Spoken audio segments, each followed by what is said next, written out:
Thanks, Chris. I'm actually Ghoulish Banshee, if you haven't figured that out. Or Donna Rosenbaum from the Historical Society. I welcome all of you here. This is such a great topic for October. We're excited to have Sara Kaushal here to tell us all about Dayton Ghosts and Legends. And I don't think Sara would mind if people have ghost stories to share that they've encountered here in Dayton afterwards, to please feel free to speak up and share. What's neat about this book is that Sara has done extensive research. So interwoven with the ghost stories, there's going to be historical accuracies I can share it as well. So you can take things for what you want, but understand that there's some basis historically for a lot of this stuff. And I won't say too much more other than we're so glad for the people who are joining us on Zoom as well. This is going to be a really intriguing presentation. I love October. This is so much fun. So we'd like to welcome Sara here, and with that, I'll let Sara talk.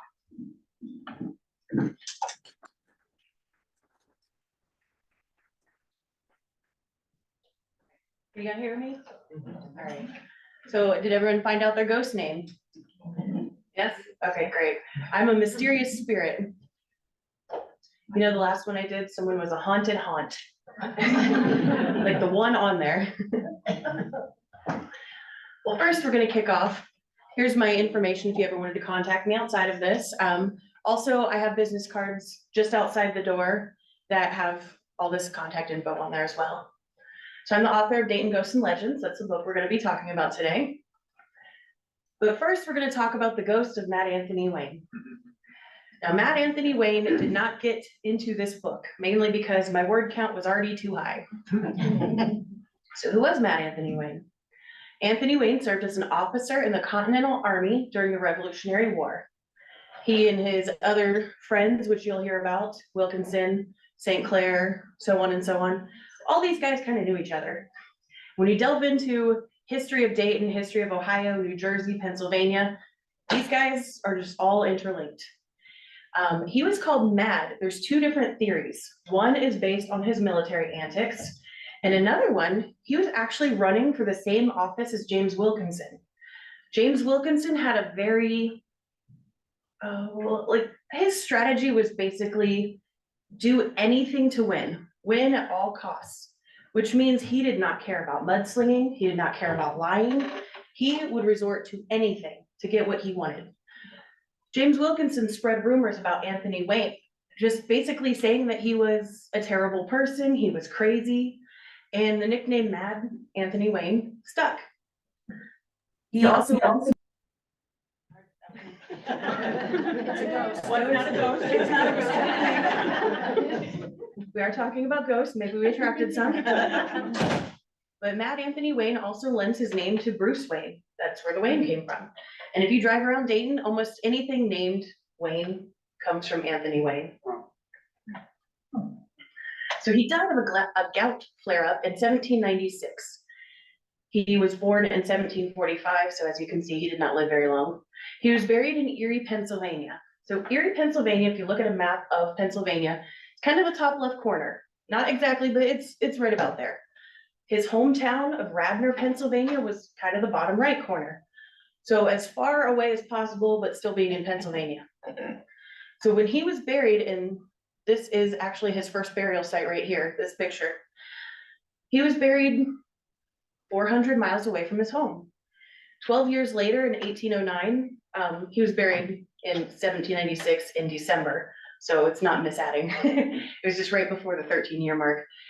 They decided to reinter him in the family plot. They elected Isaac, his son, to be the one to go up there, retrieve the remains, and bring them back down to Radnor. Isaac rents a sulky, which is a two-wheeled cart that goes on the back of a horse. It's basically got enough room for a rider and then maybe a small trunk. So when he gets up there and he disinters his father's body, he's surprised to find a corpse. After 12 years, he almost did not decompose at all. There was one leg and his body was a little bit chalky. But other than that, he looked like he had just died recently. They were unsure of what to do at first, but he consulted with Dr. Wallace, who had also attended to Wayne when he died, Dr. Wallace suggested, let's chop him up, boil his bones, take the bones out, and you take the bones back with you. That's exactly what they did. When they were done with this horrible stew, they just dumped it back into the grave. So they load up the bones into the sulky that you can see right here. And he drives 400 miles with a cart and a horse over bumpy, pothole, ridden roads, curves, everything. By the time he gets back to Radnor, there is less than half a skeleton left. Yeah, as if you can't see all the points of failure already. So they buried that part, but then every January 1st, which is also Wayne's birthday, he is seen riding a horse along Highway 322, looking for his lost bones, and probably pretty mad. So what is so scary about ghosts? Basically, you're on edge. If you encounter danger, there was a sudden loud noise in this room or some echoing over Zoom, you would know whether or not it was a threat and you could react accordingly. Okay, it wasn't a threat, it wasn't a ghost, just Chris doing something over on the computer. I'm fine, I'm relaxed. Or if you didn't know what it was, you would react to it like, I need to get out of here, I need to pick up a chair and hurl it at something. But when you have supernatural events, you don't necessarily know which way you need to go. And that feeling puts you at unease. So here are a few haunted parks in the greater Dayton area. Library Park. This is one of my favorites because it's so messy. This was Miamisburg, and it used to be Village Cemetery. And basically while they were deciding to, there was a big mass exodus trying to get bodies from Village down to Hillcrest, or Hillgrove, just down the road. This was a very long process. It took years because most of the families would just come out maybe several months later, get one body and move it down. Or in some cases, they just never bothered to come and pick up their relative. During this time period, there was a woman, ghost of a young woman who would appear every night at 9 p.m. sharp. She was very punctual. She would just walk through the cemetery, her hands clasped behind her back, just kind of looking down and just walking. Some people claimed that they actually knew who she was. She was a murdered woman from this area, and she's just haunting the cemetery. This attracted attention from all over, different cities, different states. People were coming in every night to see this ghost at 9 p.m. It upset the residents of Miamisburg to the point that they wanted to get rid of this ghost. So eventually they rioted. And in 1844, this is an actual quote from the newspaper, several hundred people from Miamisburg attempted to attack this ghost, armed with clubs, guns. They assaulted the specter. They had clubs, bullets, shot, tore through the air. It didn't do a thing to her. She just kept walking. But as a result, the next day, the entire town turned out and dug up all the graves and moved them down to Hillgrove. So I guess that's how you get things done. That section of Miamisburg actually holds the record for most ghost sightings in one specific location. So at least we've got that. In Magee Park, the interesting thing about Magee Park is, well, location. This is real estate heaven for ghosts because there are so many incidents in this one specific area of Magee Park. There's the woman and her baby. This is kind of the classic crybaby bridge story where a woman and her baby have jumped into a river and they're devastated. And so a servant girl had an affair with, many sources say the mayor, but it was a political figure of some status in Bellbrook. She gets pregnant. He kicks her out because he doesn't want his wife to find out. She walks the streets, and when she has the baby, it's said that the baby resembles him so strongly that one look at the baby can tell you exactly who the father is. So she walks the streets with the baby wrapped tightly so you can't see his face. She finally goes to the house one more time to try to appeal to him. Maybe if he sees this child that looks so much like him, he'll he'll do something, he'll help me, he'll give me money or shelter. Instead, he told the servant to slam the door in her face, which the servant did. She was so devastated, she went straight to the creek and threw herself in. Several days later, they found her, but not her baby. So to this day, visitors see a ghostly woman and sometimes hear her singing to a bundle in her arms. Then we have the Millers.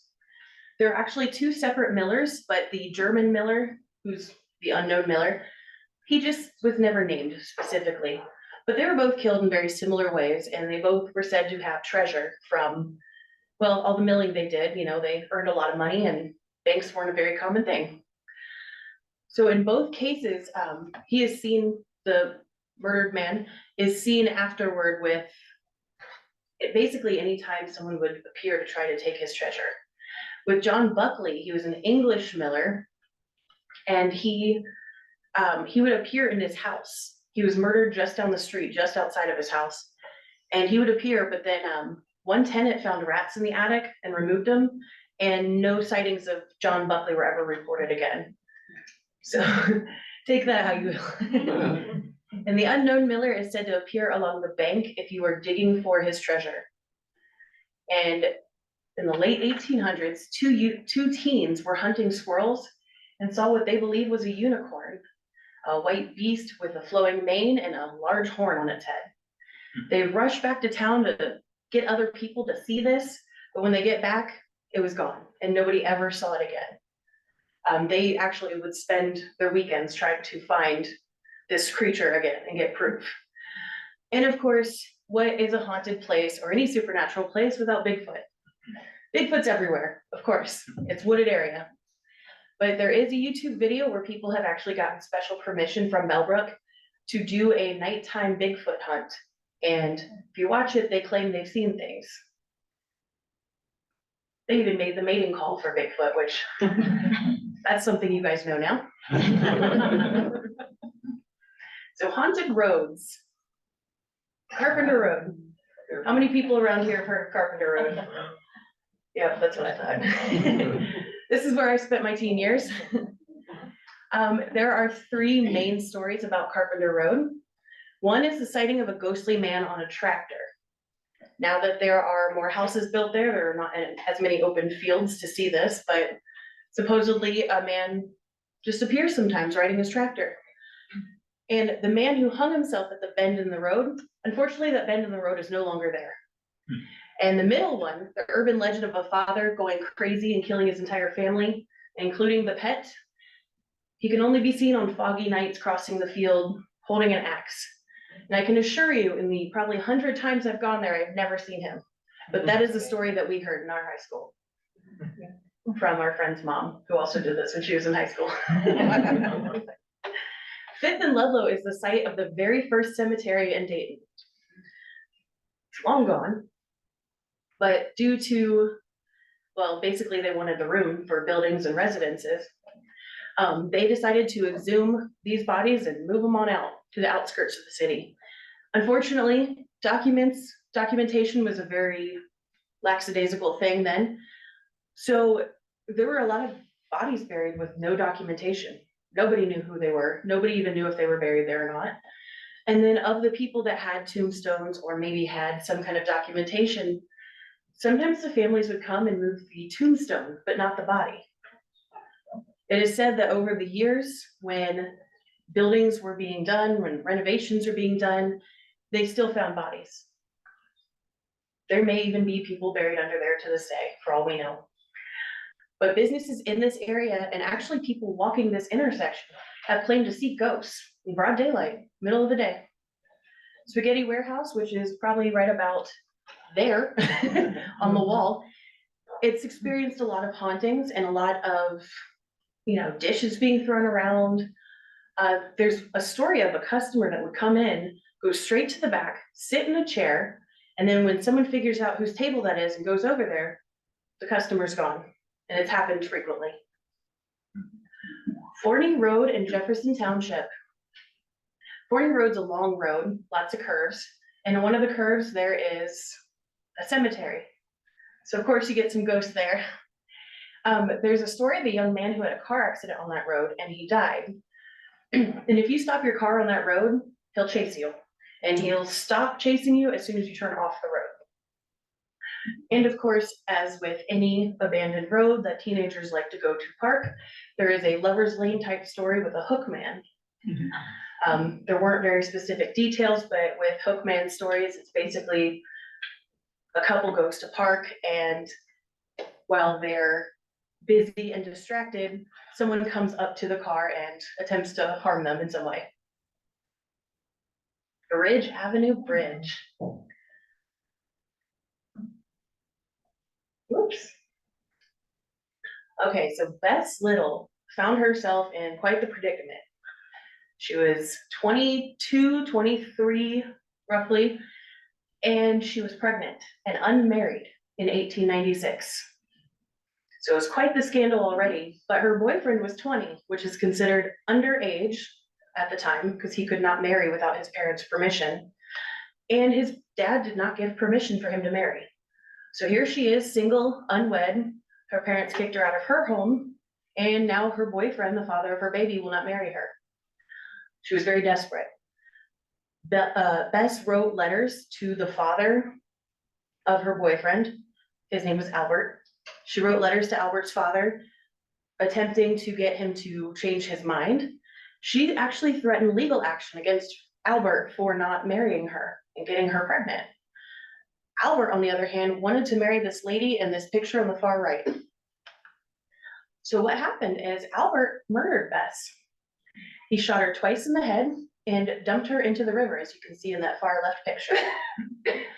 And unfortunately, as if that weren't enough of an insult, when she's found a week later, the coroner says she killed herself, she was pregnant and single, and buried her for the first time. There was such public outcry that when they dug her up the second time, or the first time they dug her up, they found bullet holes. So they buried her again, arrested him. His defense was basically she shot herself, but there were two bullet holes. One bullet would have paralyzed her instantly, and the other bullet would have killed her instantly. So no matter which one she shot first, there's no way she could have done it. They decided to arrest him, and when he was arrested, they dug her up again. They cut off her head, put it in the jar, as you can see in this picture, and buried her a third time. So in this picture on the right here, you can see her head is in a jar and it's being carried right past his girlfriend. So Albert shoots Bess, goes home and writes a letter proposing to his new girlfriend that he'd been seeing the entire time. He does eventually get convicted of murder and he is executed for his crime. And then they bury Bess again for the fourth time. So she got a pretty raw deal. And as you can imagine, that's grounds for a massive haunting. They say over on that bridge, you can hear a woman crying murder. You can hear gunshots, and sometimes you can hear the splash into the water below. And a few times people have claimed to see an actual apparition of her. Scary schools. School spirits. That's the name of the chapter, actually. Thought it was good. So Mary Tyler was a teacher who was considered to be having an affair with her student aide. When she was found floating face down in the pool with her neck broken, she had a locket around her neck that had two pictures in it. One picture was of her parents, and the other picture was of a man, but they could not tell who the man was because half of the picture had been torn off, so you couldn't see his face. Once her body was found, that senior student disappeared. He was never seen again. Afterward, they built a classroom over that pool. And students in that classroom claim that it's so cold that even in the summer, they have to wear coats and jackets and sweatshirts. They've also seen her floating around where the pool was, just in general in the classroom or in the hallways around that classroom. And people have heard banging pipes and loud wailing. Sinclair. Anyone here go to Sinclair or have gone to Sinclair? You see any ghosts there? No matter how many times I ask my husband, he says, no, I have not seen any ghosts. I tried. But the cafeteria was actually the original site of the hanging field for Dayton. So there were several people hanged there. The heavy fire doors that open and close for the cafeteria, they've been seen moving on their own. And these are not doors that generally can move with a breeze. Blair Hall is considered to be one of the most haunted places, just the most activity there. It's kind of the generic stuff where you feel someone tug on you or poke you and you don't see them, talking and laughing, elevators operating on their own. I think ghosts just love elevators. And there's a constant seeing someone in the corner of your eye. Buildings 2, 7, and 13, it's a lot of just doors slamming when no one's around, ghost talking, stuff like that. Mr. Joshua in building 13, that used to be a printing press, and there was a man who got his arm stuck in the printing press, and unfortunately that killed him. And years later, they have all kinds of sightings. There was actually a thing where security chased this elderly man through the building, and then he just disappeared through a wall. They didn't want to talk about it after that. But they call him Mr. Joshua because there was this large print job that this woman was doing. And at the end of the print job, she walked away, did other things while it was printing. She goes over and in very big font on the front page, it says Joshua. And there was no one in that room, so they couldn't have done that. And then there was a security chief. He came to work for months after he died.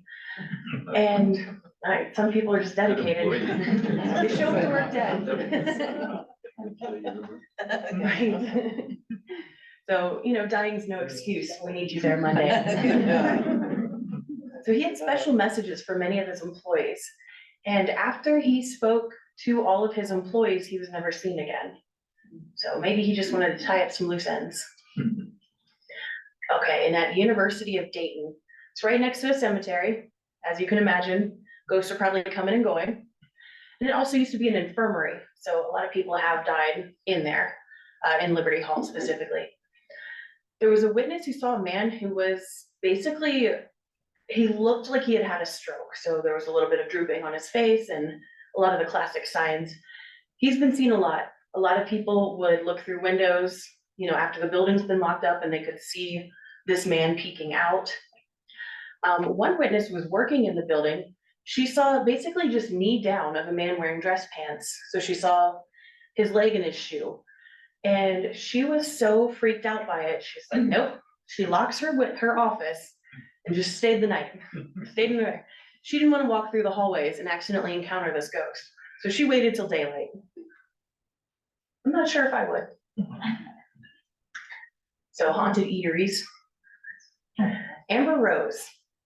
Amber Rose used to be a grocery store called Sig's. It was made by Sigmund Czezopolski. He was a Polish resident. And it was Chicky, his daughter's absolute favorite place. Her real name was Genevieve, but she went by Chicky. Everyone in her family knew her as Chicky. After she died in 1984, she just kind of hung around still. And they believe that because she loved this place so much that she just decided to stay, and she likes to play pranks on the staff. One classic prank that she had played, she just walked into where the man was washing dishes, wearing a floor-length dress, and she just walks in and just kind of lifts her dress up just a little bit. I guess she wanted to show some ankle, and she just walked out. But I suppose if you were a ghost, these are the kind of pranks you'd like to play, because what does that mean? How long are you going to sit there and think about that one afterward? They've also heard laughter, singing. Sometimes at night when they lock up, they look up, and on the third floor especially, they'll see what looks like a young woman or sometimes a young girl just peeking out. They believe that she just loved her father's store so much she doesn't want to leave. These are some pictures from Amber Rose. Luckily for me, I have a friend from high school, and these are pictures directly from the owner. These pictures are a little bit lower quality, so they might be difficult to see.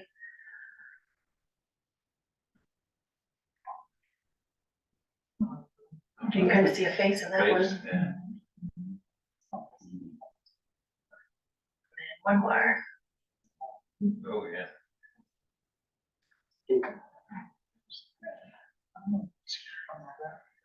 Yeah, imagine being there and taking that. the Ye Olde Trail Tavern. I really like this one because these ghosts are so opposite, but they're connected. They're mother and daughter-in-laws. So there's a happy ghost and a sad ghost. Both of them are Mrs. Hafner's, but the first Mrs. Hafner, the happy ghost, she was married to Francis Hafner. She basically, when her husband died, she said, I'm gonna stay and take care of his store. And she loved it. She loved Ye Olde Trail Tavern so much, she just stayed there. She does play a few pranks. If you try to maybe prank your friends, or if you say anything disparaging about the ghost, she might make her presence known. Kind of a, oh, you think it's not haunted? Let me do something scary. She tends to bring joy. Her pranks are harmless. They're usually just a way to make sure people know she's there. The younger Mrs. Hafner, the sad ghost, she stays upstairs, and she was married to their son, who is not a good person. She, as far as physical descriptions, one wears their hair up, one down, so you can kind of tell them apart, but for the most part, they stay to their floors.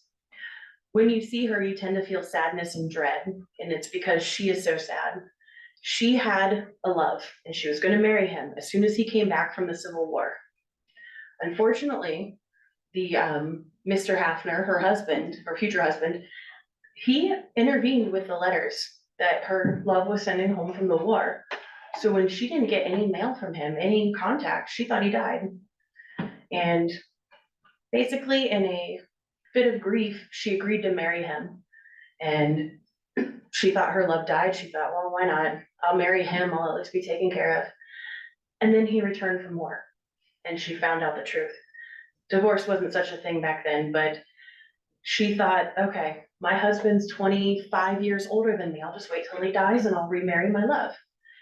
He put into his will that she can only receive her inheritance if she never marries again. So even from beyond the grave, he was kind of ruining things for her. Spaghetti Warehouse. As we talked about before, this is located right near 5th and Ludlow, the first cemetery. Employees come in sometimes after closing shift, cleans up everything. They come in and there's dishes everywhere. Or while the restaurant's quiet, they hear whispers and talking and laughing. And again, they've seen the customers that walk into the restaurant, seat themselves at tables, and then just disappear by the time someone comes to serve them. Patterson Homestead. Now, you can't learn anything about the Pattersons without seeing the impact they've made on Dayton and the Dayton area. Just about every generation of Patterson for quite a while did something for Dayton. But Colonel Robert Patterson is the one who built this home for his family. And after they moved out, when it eventually became a historical site, people started reporting hearing things like heavy footsteps, mysterious breezes, the smell of dinner cooking in a kitchen that has not been used for decades. There's also a rocking chair that belonged to one of the Mrs. Pattersons, and people have claimed to see a ghost rocking a small child in it. Or sometimes they just see the chair rocking on its own. And while they're doing tours, there's a third floor that no one's allowed to go to. People have often seen a man in a military uniform heading up the stairs to the third floor. Sometimes they only see the legs and the riding boots, but sometimes they see like a full body. There is debate on which Patterson that is, but Robert Patterson, the colonel, is kind of the primary suspect for that. Woodland Cemetery. Now, Johnny Morehouse. I think we all know that name here. Johnny Morehouse died when he was 4 years, 11 months, and 2 weeks old, 2 weeks before his 5th birthday. He drowned in a canal right in front of his parents' house. His father was a shoe cobbler, and it was right along where current Patterson Road is. People have claimed to see a boy and his dog walking through the cemetery at night. If you put your hand up to the dog's nose, sometimes you can feel basically cold air blowing on it. There's a lot of theories as to why, but Johnny was supposedly rescued or attempted to be rescued by his dog. However, there is no story that corroborates that. Actually, in the late 1800s, around the 1890s, some friends of the Morehouse family said it's simply just his parents were grieving and they knew he loved that dog. So they just made a statue of it. A glowing tombstone. Many people from UD have claimed that when they can look into the cemetery, they see a glowing tombstone. Some of them have tried to go and find this tombstone, but not able to find it. It's no longer glowing. So unfortunately, there's no name attached to that glowing tombstone. There is a crying girl. Sometimes people have said they've seen her on the glowing tombstone. Sometimes she's completely separate from it. But she's always wearing white shoes, jeans, a red shirt and then a blue sweatshirt that's tied around her waist. If you approach her, if you try to talk to her, she just cries and she does not respond to you. There is a story of some young men coming home from a frat party, and sitting outside one of the smaller mausoleums in the cemetery was a girl, young and crying. And when they asked her, hey, are you okay? You need help? Without a word, she just stood up, put her arms out like this, and just floated backwards into the mausoleum. Yeah, those boys never cut through there again. Right, Pat. Okay, I love going to Right, Pat. The history, the ghosts, all of it. So here are a few planes. I'm gonna go kind of out of order from this list, but there's the Hopalong. It's a medvac, basically a helicopter. And they say it's haunted by the co-pilot, and you can actually still see his blood staining the seats. When he is sighted, it looks like he's attempting to fly the plane, flip switches. He's trying to get home. The boxcar that was named for Frederick Bach. So it's not boxcars in the train boxcars, boxcar. Anyway, he is, that plane dropped the bomb in Nagasaki. He didn't fly it then, actually. There's kind of an interesting story about that. The pilot that flew the other plane, dropping the bomb on Hiroshima, it was the same pilot for both, actually. But the reports are a young Japanese boy seen during museum hours, actually, running around and just around that plane. So people see him all the time, and sometimes, I guess, people don't realize that he's a ghost. At least that's how it goes. The Strawberry Bitch. That one is like the most violent of all of them. One person that is actually a janitor there said that they were slapped by the plane. They're just cleaning and they felt someone slap them. Others see shadowy figures and feel uncomfortable. People say they see the guns, as you can kind of see some of those in that picture. They see the guns just shaking and rattling around as if someone's either shooting or just playing around inside. And there's also mysterious light that can't be attributed to any of the electronics in there that has been spotted as well. Trying to decide which one's better to tell first, Lady Be Good or Black Mariah. These two are my favorites. The Black Mariah is a helicopter that flew classified missions in Vietnam.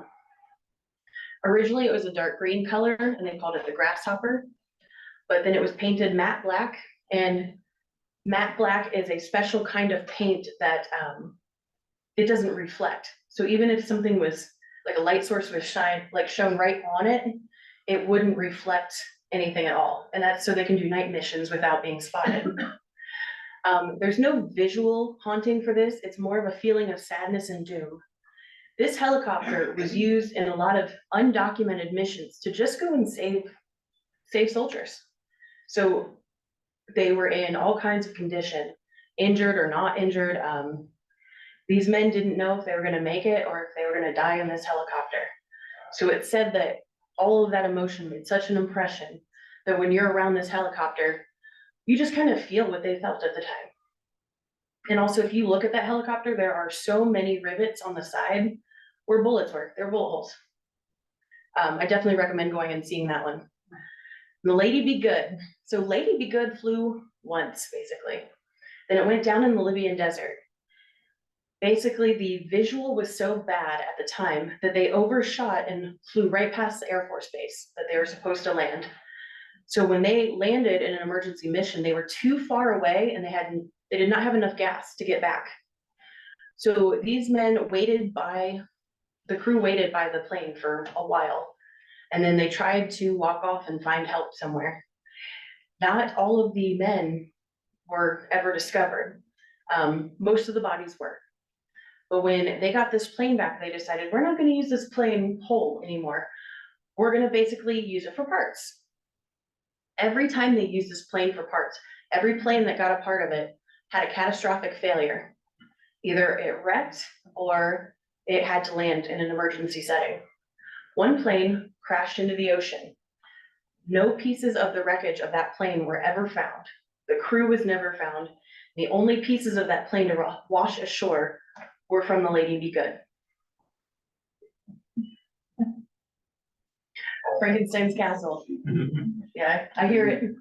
How many of you have been there? Yeah, that's what I thought.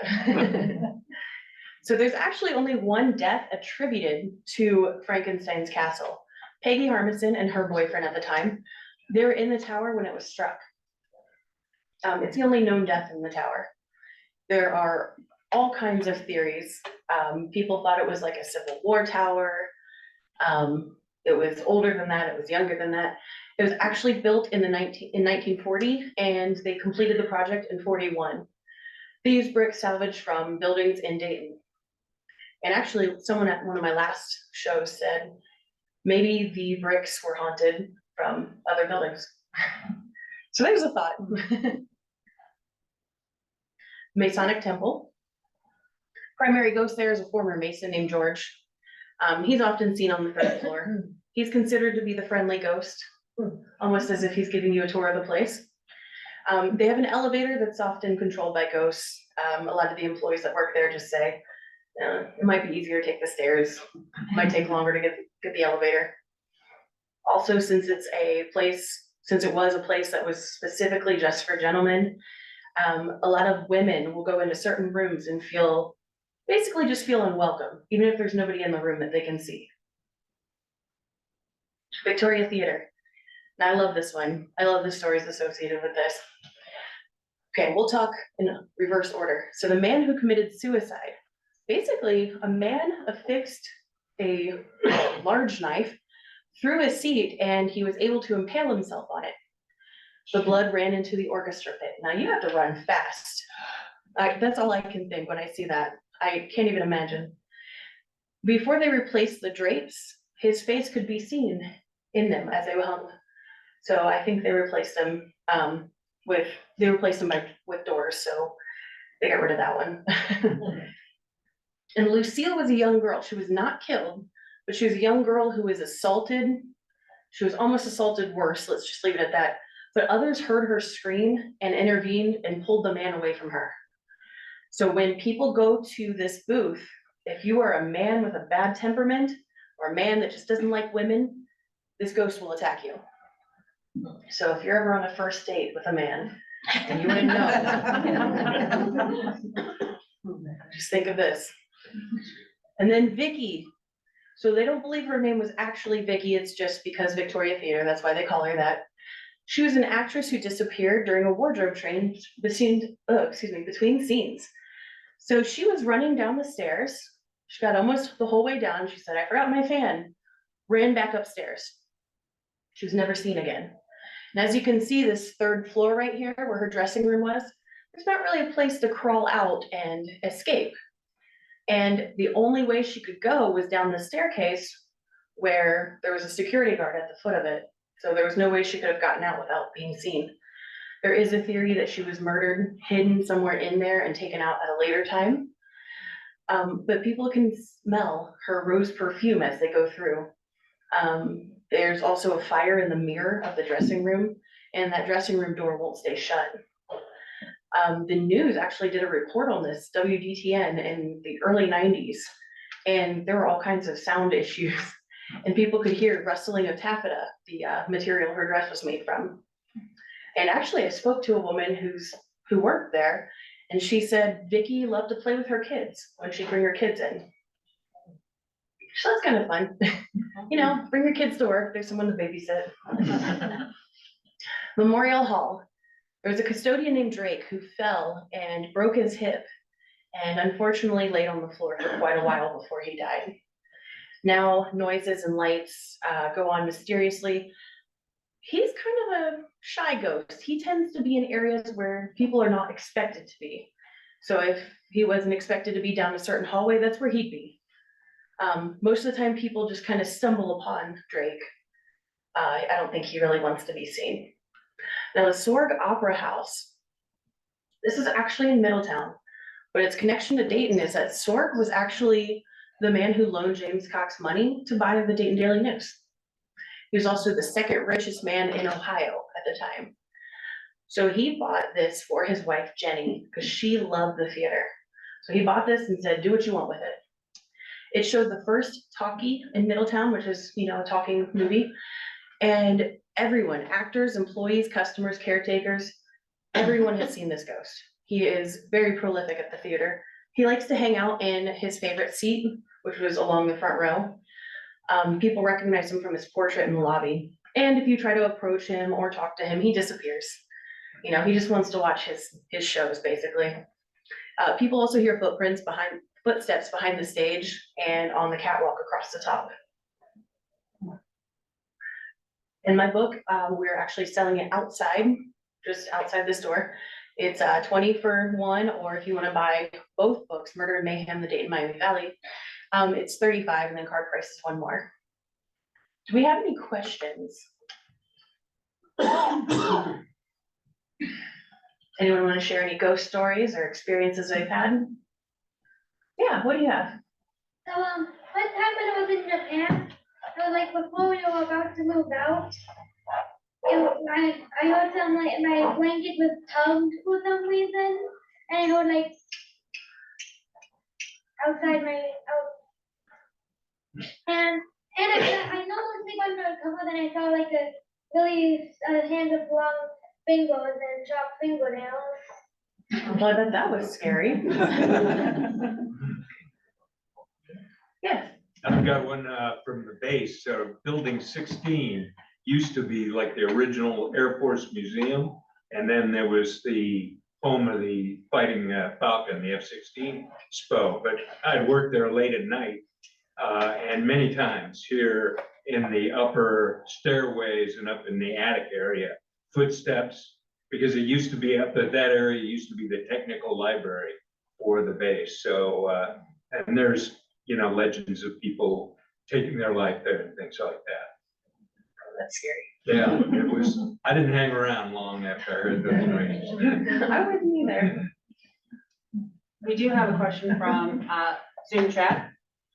Stephanie wants to know, do you have any stories from the Poland farm in Kettering? Am I saying that Poland, P-O-L-E-N?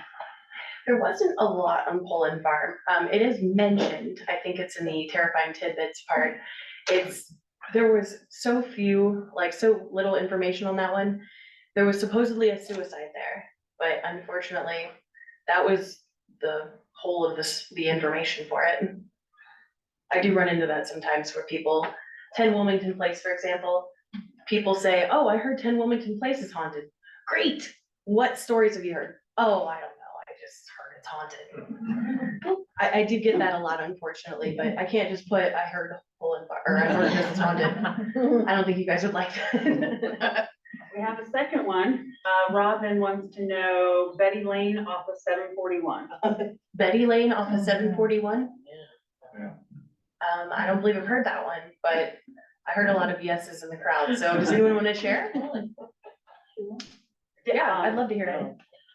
Well, almost right east of the Cox Arboretum, there used to be a road called Betty Lane that went off to the east. And it had, if you went down in, I don't know, a quarter of a mile, there were several concrete buildings around. And during World War II, they made munitions there.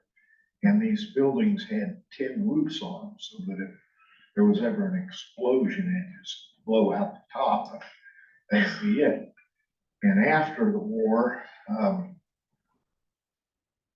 was there were like speed shops and things like that in some of these buildings. But the story that gets most people is if you, like a carload of teenagers would go down it at night, these, what do you call people who are all white?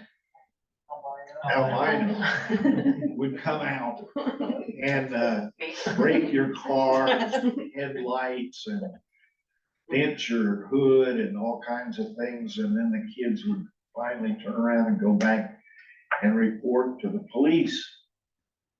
And the police would simply tell them, oh, you were down Betty Lane. Well, that's your own fault. You're not supposed to be there." But the reason these albinos were there was because shortly after World War II,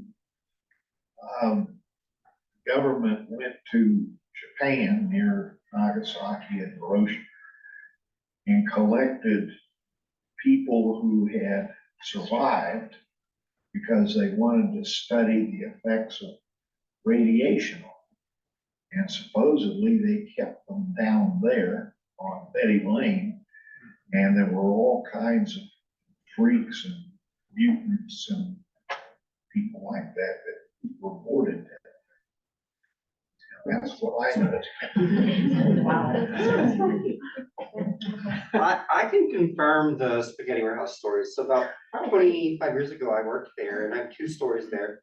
The gentleman that was, if you've been there, there's the trolley kind of in the middle of the restaurant, and there's some long tables to the side of that, and that is where we would see the guy come and go, okay? Oh, so it was a guy?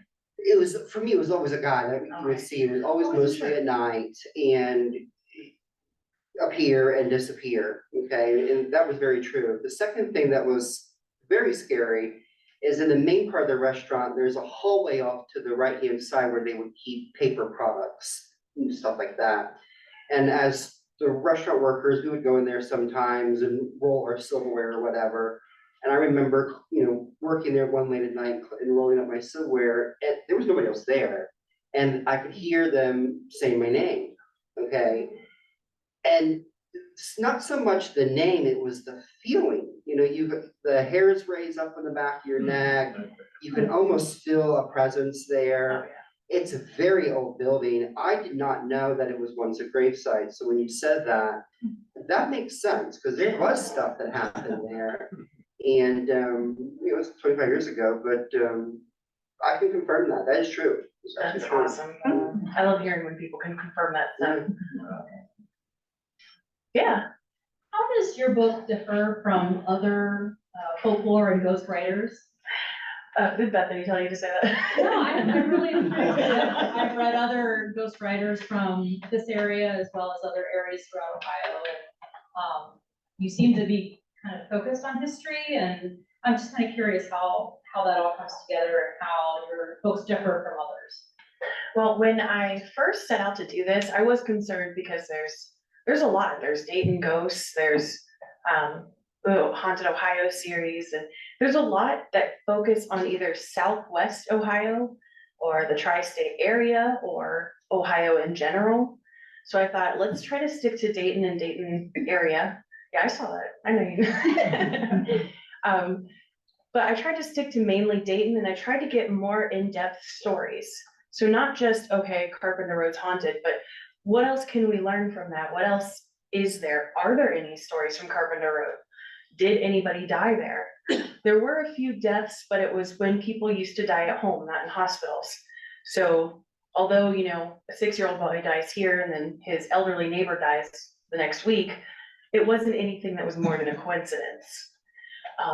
So I did try to get a little bit of history in there to see, is there anything to the story? Was there ever a teacher named Mary Tyler at Stivers? Was the boy and his dog, was that information true? So that's one thing I try to do to kind of set it apart from others. And I also just tried to make sure that other cities in the area had some kind of coverage. So Englewood, Trotwood, Dayton, Beaver Creek. You live there, you want to hear about something in your area. So not just Dayton proper.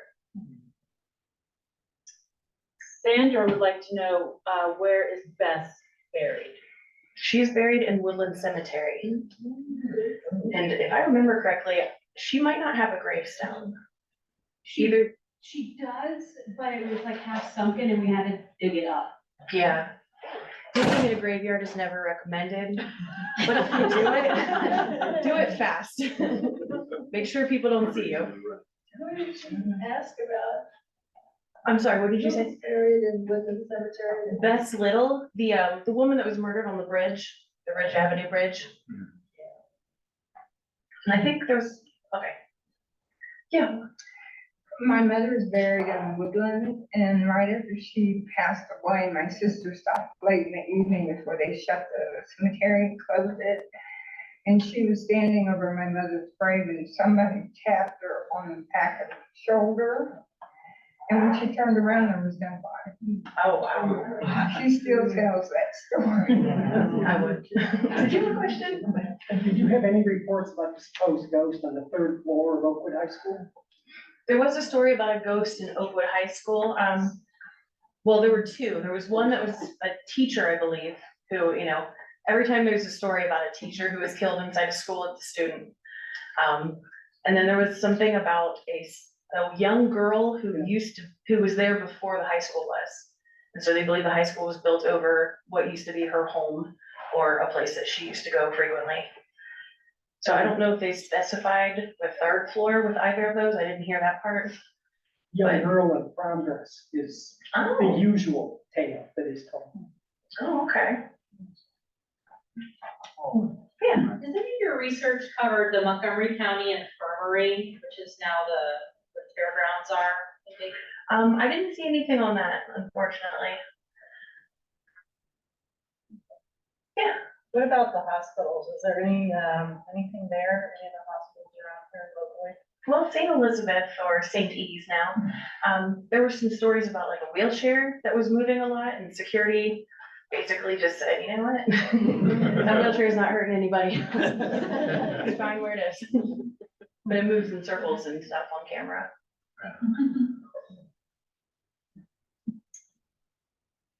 Anything else from anybody? No, we're quiet on our end. Oh, what, did you have a- How about the big mausoleum and the Woodland Cemetery? Which mausoleum? The newest one, I should say. Do you mean like the one right next to the entrance, like the Yeah. big building? Yeah. Have you heard anything? None specific to that mausoleum, but I definitely recommend checking it out. That's where Kettering is buried. He's kind of like back in a corner. I went in there one time and I just got a weird feeling like almost a panic attack. I can see that. And I don't know why. That's why I was asking. Well, the difference with the mausoleum, I mean, if you're walking through a cemetery, people are buried under you. But when you're in a mausoleum, the people are next to you. Like you've got dead bodies just right here. So I can imagine that would freak people out. Yeah. So you talked about, where, not Lincoln Park, sorry, what am I trying to think of? The other elderly. Yeah, 10 Wilmington, thank you. But that, across the way, was where Dayton State was. So do you have any, I mean, I know there's a lot of history there, tales and things of that sort. Do you have anything on that? Because I know there were underground tunnels, and I know there was a lot of stuff. I just didn't know if there was any history there as far as ghosts and things like I know my first grade teacher who retired there would tell stories.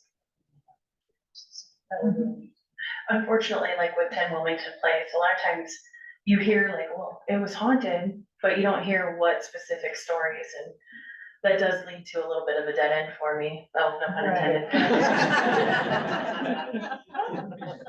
Yeah. Anything out of the arcade? I didn't hear anything about the arcade. I have a question. We have some property in Indiana, and there's the county, I guess, story about a house across the road that's been haunted. The new people who bought the place, after I alluded to this haunting, said, oh, don't worry to their children, we're going to pray them away. Now, have you had any experience with, I don't know if you'd call it exorcisms or people trying to, you know, do they do that? I think a Sort lot of of times when people believe their house is haunted, they turn to whatever faith they have. You know, prayer is a big one. Sometimes bringing out someone from their like a local holy person from their temple or synagogue or church. I don't have any personal experience with it, luckily, you know, knock on wood, my houses aren't haunted, places I've lived in. But they still do that. Yeah, a lot of people still do that. There's actually another author I know who, she does what she calls a prayer sandwich. So at the beginning of any kind of communication, she prays before they start, and then at the very end. And it's just to make sure that nothing follows her home. So she says it works. Well, coming from a girl who has seen the ghost at the Dayton Women's Club and seen some of the things that have been done there, as well as personally seeing the ghost at the Patterson homestead in full military regalia, I want to thank you for coming and giving this presentation.